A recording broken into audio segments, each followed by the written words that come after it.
Welcome to 10 Minutes with Tony Scott. Thanks for tuning in to today's show. Today's show is brought to you by Tommy's Chicago's Pizza in Mendota Heights.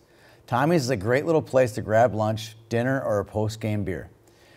Tommy's is located just east of 35E and Highway 10 on Dodd Road. Later in the show, we'll do a Tommy's Chicago's trivia question with the winner taking home a free meal from Tommy's. Let's talk a little hockey from last weekend.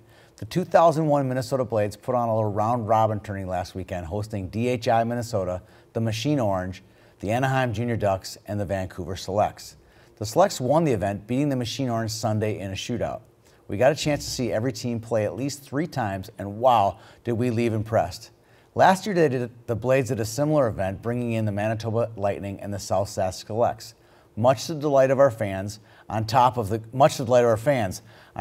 great Minnesota talent on hand this past weekend, we got a chance to see a few future stars from the Vancouver Selects and Anaheim. The Selects' Josh Williams and Sasha Mutala were jaw-droppers. Great size and skill from both of these kids.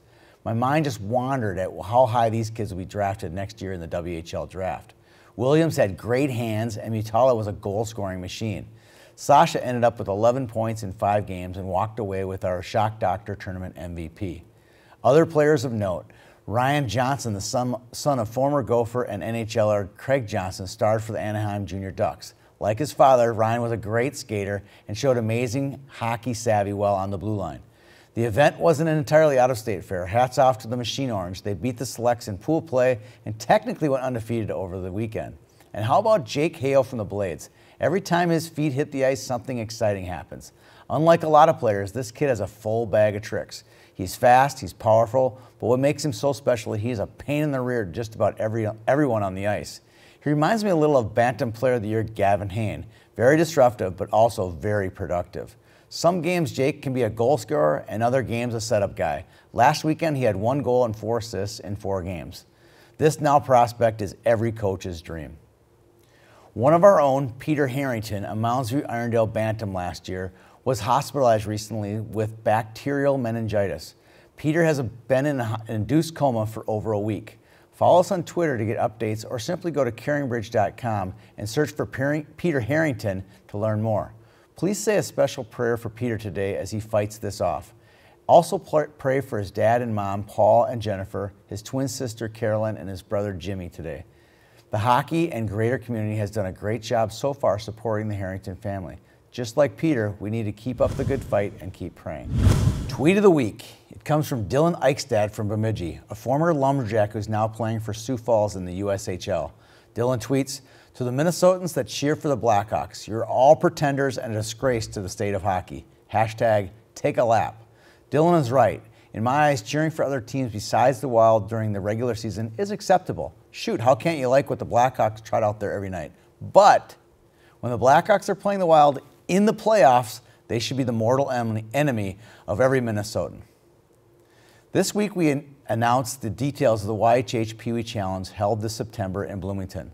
We will have 3 levels: 2 boys, a minor Pee Wee, and a major Pee Wee, and a girls division for both girls 11s and 12s.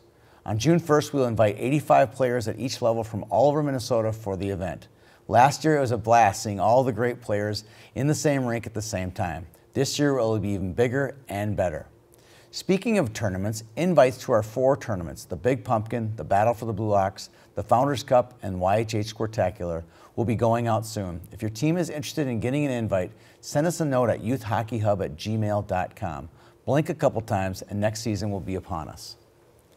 Our rumor mill on YHH has been very well received the past few weeks. So much so, we'd like to open our avenue for more of our readers to submit information to us.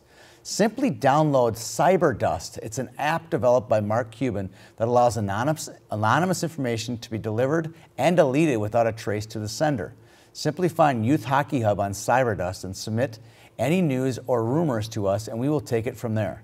Rumors best suited for the mill are usually around job changes, new hires, kids committing to schools, or schools showing interest in players. We're excited to see if this new social media tool can help us with newsworthy leads and tips. The free app is called CyberDust, and we can be found at Youth Hockey Hub. This week's Tommy's Chicago's trivia question should be an easy one. Former Cretin-Derham Hall and NFL star Steve Walsh is the uncle to which current NHL star? Hint, Cretin-Derham Hall is the common link. The first person to answer correctly by sending an email to youthhockeyhub@gmail.com will receive a gift card to Tommy Chicago's, which is coincidentally owned by a former Cretin Raider. Boom Roasted. This week's Boom Roasted goes to my wife Debbie for backing our car into mine on Wednesday. Gee, thanks, honey. Really appreciate even having to deal with the insurance people, rental car companies, and body shops. You're my Boom Roasted this week. Thumbs up. I got to tip my hat to Elise Greenshields and Lance Pitlick from the Blades for putting on a great event last weekend in Plymouth. Hockey fans got a chance to see some great hockey as a result. Thank you for tuning into today's show. Hope to see you at a rink soon. Have a nice day.